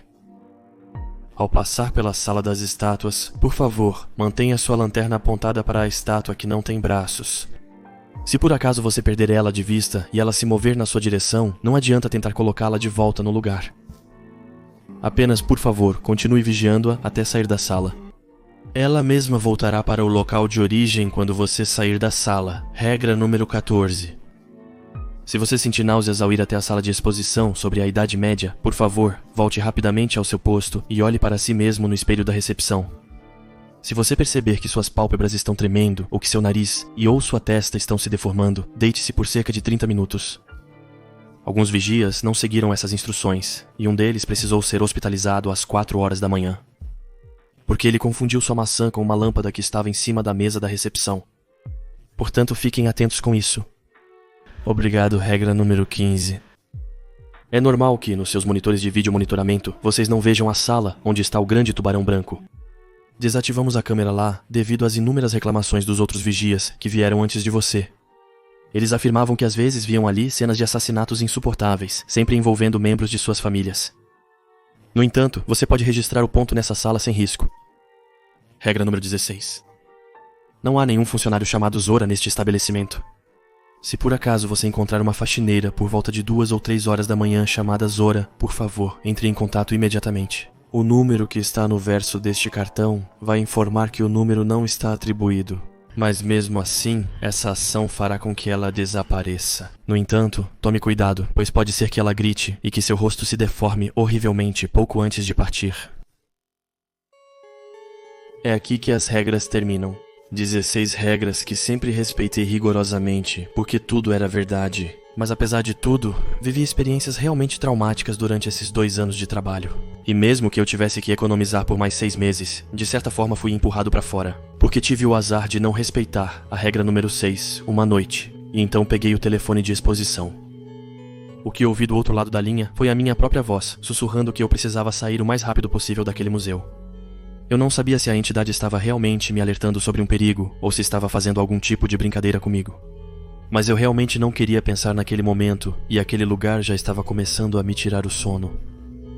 Então, devolvi meu crachá na manhã seguinte e fui o mais longe possível daquele museu. E agora, aqui estou eu contando para vocês os fatos desse estranho museu. Eu não tinha um objetivo específico ao contar tudo isso para vocês, mas espero sinceramente que vocês tomem cuidado e pensem 2 vezes.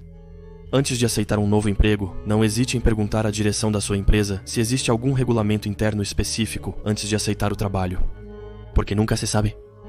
E para concluir, eu diria que essa experiência levantou principalmente uma questão para a qual ainda não tenho resposta até hoje. Eu deveria vigiar esse museu para impedir que intrusos entrassem, ou na verdade, para evitar que essas coisas saíssem de lá?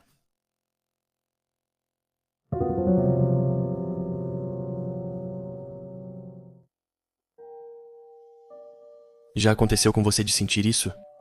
Quando você vai pegar um copo d'água à noite, por exemplo, ou quando está sozinho em um cômodo particularmente escuro, às vezes é apenas uma simples corrente de ar.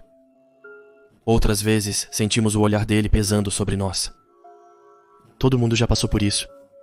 E o que a grande maioria das pessoas faz é simplesmente ignorar os sinais. Mesmo que você tenha sentido a corrente de ar enquanto todas as janelas estavam fechadas. E que você sentiu aquele olhar mesmo estando perfeitamente sozinho em casa. Algumas pessoas conseguem vê-lo. As crianças gostam de chamá-lo de monstro debaixo da cama, ou até mesmo de bicho-papão. Mas também existem as pessoas mais sensíveis, que rapidamente acabam em um sanatório psiquiátrico. Ele nunca aparece, mas mesmo assim, ele está sempre lá. Observando vocês, seja no transporte público, no escritório e até em casa, no sofá, ouvindo histórias ou assistindo a séries de televisão. Se na sua infância ele se movia livremente, e isso somente quando estava muito escuro, isso não acontece na adolescência nem na idade adulta. Não, ele prefere ficar em um lugar bem específico, um lugar onde tem certeza de que nunca será visto. Nas suas costas, ele fica lá, constantemente escondido atrás de você. Então, é completamente normal às vezes sentir o seu sopro na nuca ou ouvir alguns barulhos estranhos. Ele é discreto, mas você sabe o que dizem, ninguém é perfeito. A sorte dele é que ele é totalmente invisível aos olhos dos outros. Cada humano tem o seu, e por isso, ele não tem nenhum motivo para se mostrar aos outros. Ele já tem muito o que fazer com você. Ficar te observando o tempo todo não é a única tarefa dele, né? Ele também gosta de puxar seus lençóis enquanto você dorme. Você toca a bochecha com a mão gelada dele quando se vira na cama. E ele também pode derrubar alguma coisa do seu criado mudo se estiver um pouco entediado. Ele é um pouco assustador, é verdade. Digamos que a mandíbula dele só se mantém por causa de um pequeno pedaço de carne e que 2 buracos enormes servem como nariz.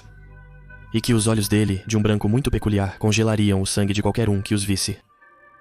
Aliás, talvez seja exatamente por isso que às vezes você ouve um estalo atrás de você, já que a mandíbula dele pode ser um pouco barulhenta. Também é possível ouvir leves assobios. Mas isso com certeza é porque ele está tentando, de qualquer jeito, respirar perto da sua nuca. Por sorte para você, por outro lado, é muito difícil ver os olhos dele. Mas também não é impossível, pode ficar tranquilo. Na verdade, ele também tem a capacidade de se esconder de você. Quando você olha para o seu reflexo em um espelho, por exemplo. Ou quando você passa em frente à vitrine de uma loja e sutilmente dá uma olhada no produto exposto atrás do vidro. Mas, como eu disse antes, não é perfeito.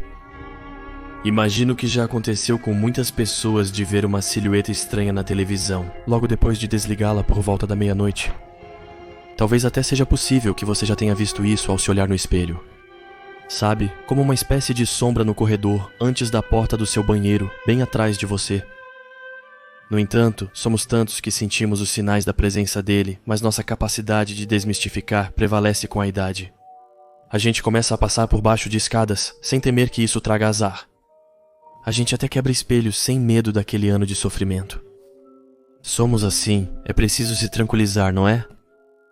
Mas por sorte para vocês, vou revelar um jeito de sentir a presença dele com mais frequência. Melhor ainda, um jeito de ter mais chances de cruzar o olhar dele, por exemplo. Isso é muito simples, vocês vão ver. Mas antes, deixe-me explicar um pouco quem ele é. A mitologia Shilota lhe dá o nome de Peshen. O Peshen é capaz de assumir a forma de tudo o que quiser, já que ele é totalmente metamórfico. Você já deve ter entendido, ele não desaparece de verdade. Quando você se move, é possível que ele assuma a forma de uma aranha, escondendo-se na gola da sua camisa. Melhor ainda, a de uma formiguinha para se esconder na sua panturrilha, bem debaixo do seu jeans. Ele está sempre lá, sempre presente ao seu lado. Ele gosta de se materializar na sua forma preferida, a da criatura de mandíbula caída. Somente quando você dorme, e claro, também quando você está sozinho. Ele gosta de fazer isso à noite, também quando já anoiteceu. É um pouco como quando a gente chega em casa e tira os sapatos.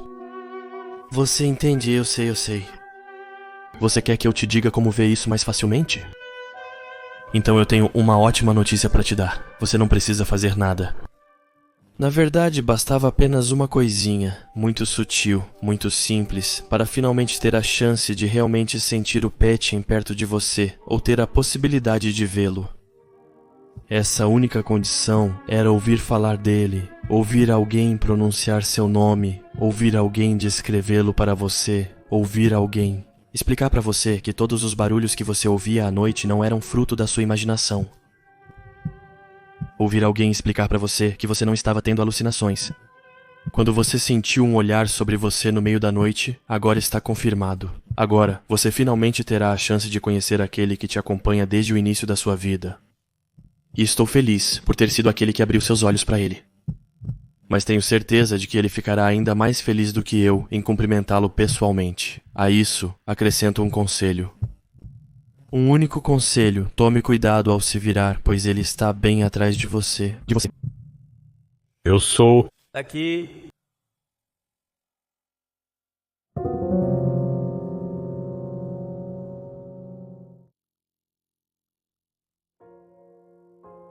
Essa história começou quando meu velho amigo, Henry, começou a se interessar pelo paranormal.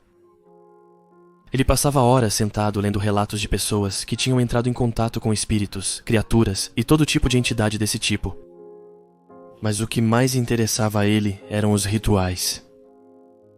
Ele passava o tempo todo falando sobre essa prática, em que as pessoas seguiam passo a passo instruções assustadoras que encontravam na internet, e que tinham resultados e consequências bastante duvidosos. Em geral, as recompensas supostamente valiam a pena. Um dia, no entanto, ele se deparou com um elixir feito de ervas básicas, mas que, quando eram ingeridas, permitiam à pessoa que as tomava viajar além do plano terrestre e humano. Basicamente, a pessoa entraria em transe, onde eles seriam capazes de se comunicar com aqueles que já morreram e com aqueles que nunca tiveram a chance de existir. Eu era bastante mente aberta sobre o assunto e pensava que, enquanto ele não se machucasse, isso não me incomodava. Para falar a verdade, eu até achava engraçado. No entanto, quando Henry sugeriu que queria fazer esse elixir, eu fiquei extremamente cético. Eu tinha a impressão de que isso ia matá-lo envenenado, ou então bagunçar completamente o cérebro dele. Mas ele não parava de insistir no fato de que tinha visto muita gente no YouTube fazer essa mistura e ingerir, e que, portanto, eu não tinha motivo nenhum para me preocupar. Eu deixei pra lá, mas Henry insistiu que eu deveria estar presente quando ele tomasse o elixir. Eu não recusei. Achei que era melhor assim, que ele tivesse um amigo por perto, caso algo desse errado e ele precisasse ir para o hospital. No dia D, ele estava particularmente nervoso, sua pele estava levemente pálida e ele tremia, havia gotas de suor frio escorrendo pelo rosto dele. Ele insistiu que estava bem e me disse que já tinha feito o elixir. Ele a chamava de poção da verdade, o que em espanhol significava poção da verdade. Como ele tinha medo de alucinar e perder a cabeça, decidimos que ele tomaria a poção na floresta que ficava atrás da casa dele. Assim, seus pais não ficariam totalmente em pânico. Chegamos ao lugar que tínhamos planejado e Henry tomou o elixir. O elixir era tão marrom quanto lama, mas não tão viscoso, e o cheiro era realmente estranho. A única maneira que tenho de descrever esse cheiro é comparando com o cheiro que sentimos. Pouco antes de começar a sangrar pelo nariz, Henry se forçou a engolir o líquido e seu rosto se contorceu de nojo. Ele engoliu com dificuldade. Depois, ficamos sentados em silêncio por uns bons 10 segundos. A gente se olhou e Henry deu de ombros antes de olhar ao redor. E alguns segundos depois, ele caiu para trás, com os olhos bem abertos. Imediatamente verifiquei os sinais vitais dele e vi que tudo parecia normal.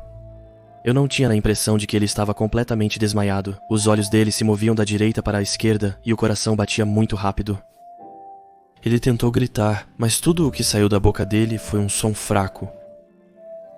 Antes de Henry tomar a substância, ele tinha me pedido para esperar 20 minutos antes de chamar a emergência se algo desse errado. O coração dele talvez estivesse batendo rápido, mas não parecia ser um problema vital. Depois de 10 minutos do que parecia realmente uma paralisia, Henry de repente voltou a si. Ele se sentou e me encarou. Seus olhos cheios de lágrimas estavam bem abertos, e ele disse apenas uma frase: "Eu os vi." Imediatamente perguntei de quem ele estava falando, mas era como se ele não conseguisse me responder. Na verdade, acho que é porque ele não tinha capacidade para isso. Eu tinha a impressão de que ele não estava mais dentro do próprio corpo. Os olhos dele pareciam vazios e a pele ainda mais pálida do que antes. Pensei que o elixir estava bagunçando o sistema dele, então o levei ao hospital. Os médicos fizeram exames, mas não encontraram nada. Então cheguei à conclusão de que não era por causa da substância que ele estava assim, mas porque a mente dele nem estava pela metade ali.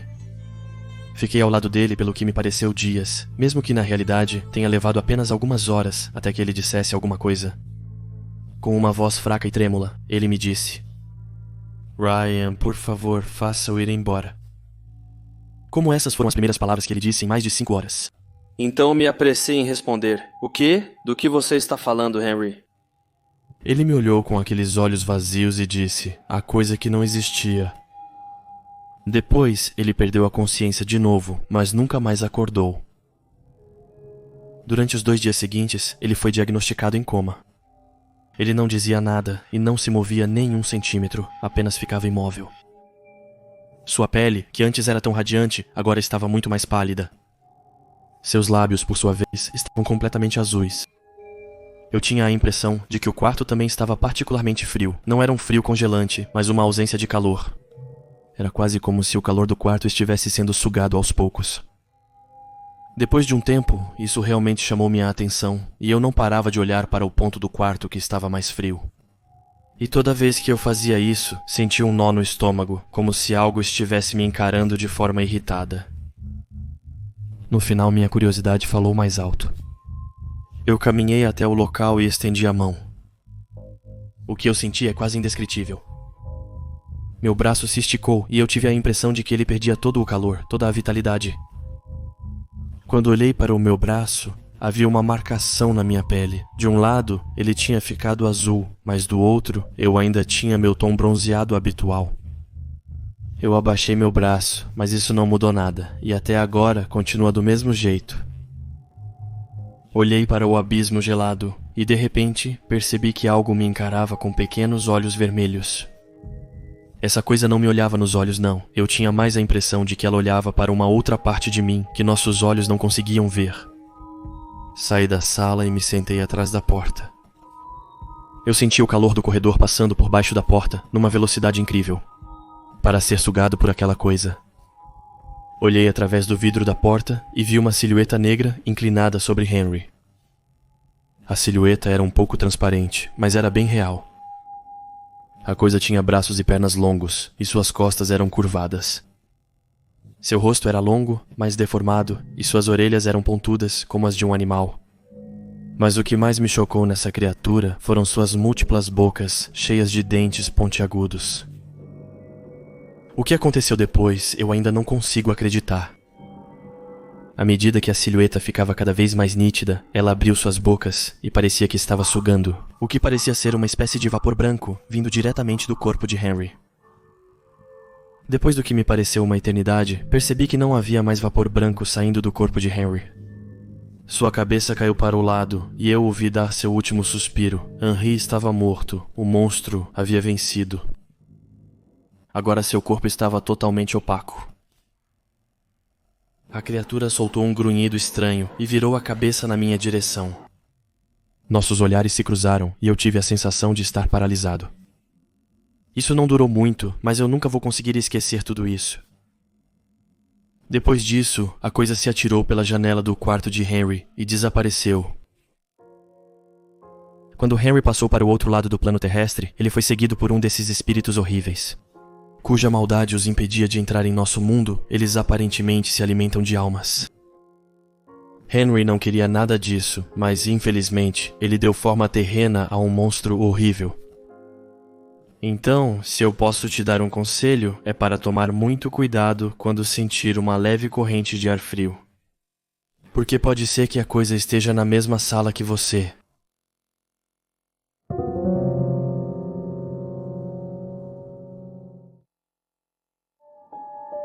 Na vida, eu sempre me senti terrivelmente sozinho. Para começar, eu nunca conheci minha mãe. Segundo meu pai, que me criou sozinho, ela teria abandonado nós dois logo após o meu nascimento. Imagino que isso impactou muito a minha vida e que por causa desse acontecimento, eu sempre preferi o isolamento. Mas quem fala em isolamento, fala também em solidão. E paradoxalmente, a solidão pesa cada vez mais para mim, principalmente desde que vivi essa história horrível. Meu pai herdou um lago quando meu avô morreu, que também desapareceu pouco tempo depois do meu nascimento. Segundo meu pai, a doença o levou depois de longos meses de luta. Esse lago fica não muito longe da nossa casa, nas montanhas ao redor. E meu pai e eu gostávamos muito de passar tempo lá. Às vezes, era uma forma de aproveitar as férias, gastando pouco. Por estar localizado a vários metros de altitude, lá faz bastante frio, mas isso não é um problema. Porque uma pequena casinha equipada com banheiro, toalete e um quarto fica não muito longe do pier do lago. E, obviamente, os aquecedores foram ligados por nós antecipadamente para que pudéssemos aproveitar nossas férias no calor. Na semana passada, eu tinha decidido passar um fim de semana lá para recarregar um pouco as energias. Meu trabalho no escritório estava começando a pesar cada vez mais para mim. E o trabalho extra que me deram para fazer depois só me confirmou a ideia de que eu realmente precisava de férias. O lago da família me parecia o lugar ideal para esvaziar a cabeça, mas isso foi antes de considerar o terrível acontecimento que eu iria viver lá. No primeiro dia, tive dificuldade para relaxar. Passei o dia lendo, assistindo televisão e caminhando ao redor do lago. Depois, para terminar o dia, tomei um banho por volta das 11 da noite. A casinha estava perfeitamente aquecida e pude aproveitar alguns minutos de paz na água do banho, antes que algo me tirasse da minha plenitude. Os vidros do banheiro eram de vidro fosco, então era difícil ver como estava o tempo lá fora. Mas apesar do vidro embaçado da janela, não tive dificuldade nenhuma em ver o que estava atrás dela naquele momento. Uma silhueta escura, a de uma mulher que estava de frente para o vidro. Seus cabelos eram longos e pretos, e mesmo que eu não conseguisse ver os traços do rosto dela, eu conseguia perceber o tom azulado da sua pele. Suas mãos estavam posicionadas bem na frente do rosto, como se quisessem enxergar melhor dentro do cômodo. Com os olhos arregalados de terror, comecei a abrir a boca para gritar, mas nada saiu. Em vez disso, vi sua mão direita se levantar para bater suavemente no vidro. Ainda não sei como consegui encontrar energia para fazer aquilo depois.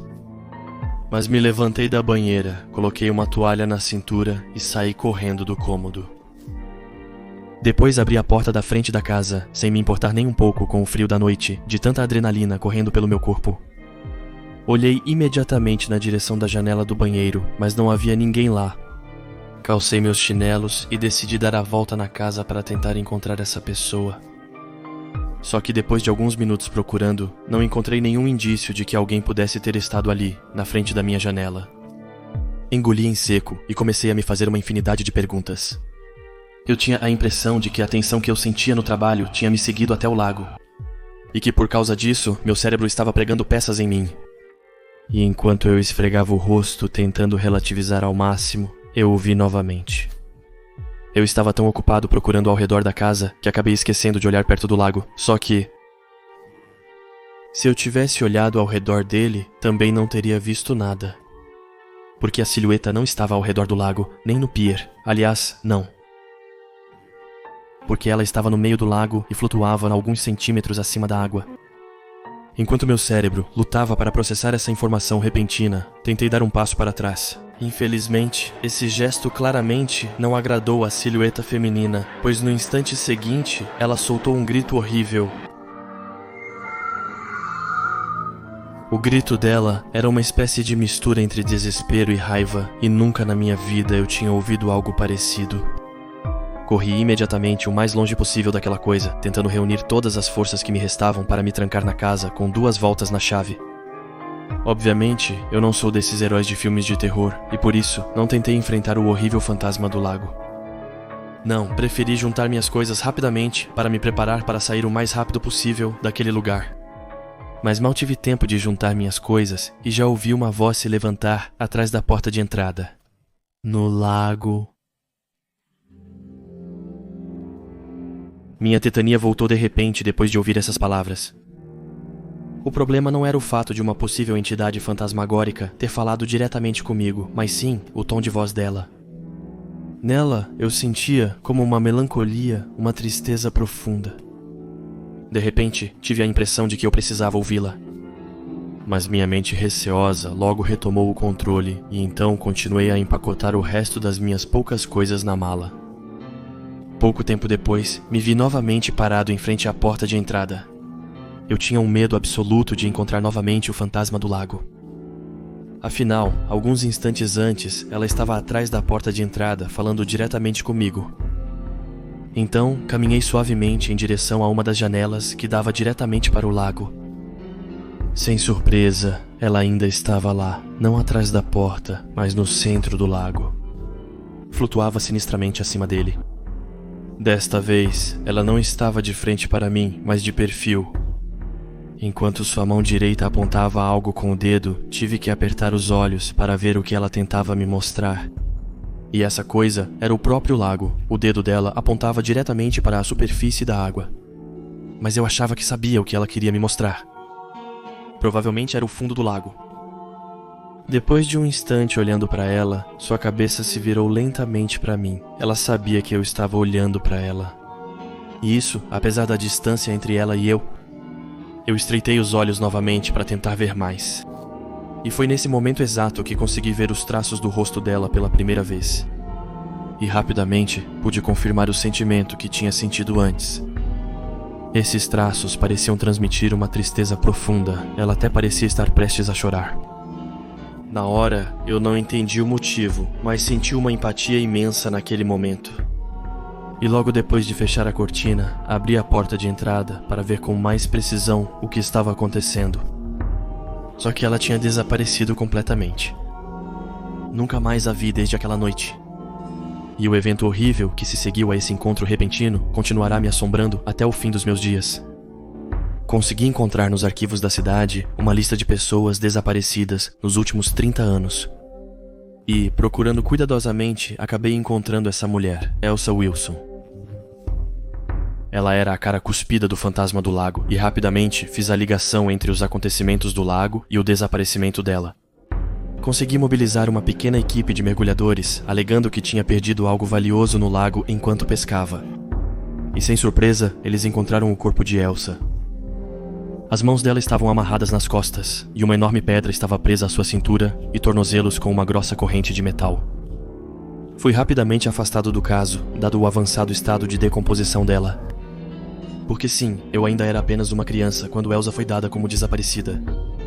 Naquela época, o lago pertencia apenas a 2 pessoas, meu pai e meu avô. O acesso a ele era ainda mais difícil, pois, de acordo com velhas fotos de família, pude perceber que ele era cercado por grandes grades e arame farpado. Para evitar possíveis roubos, a polícia está sempre tentando descobrir quem é o culpado. Mesmo que eu tenha minha própria ideia. Embora eu me recuse a admitir, parece mesmo que meu pai está por trás desse terrível assassinato. Mas pior que tudo, estou finalmente começando a entender por que eu sentia essa terrível empatia. Para Elsa, quem não sentiria essa profunda tristeza diante dos fantasmas da própria mãe?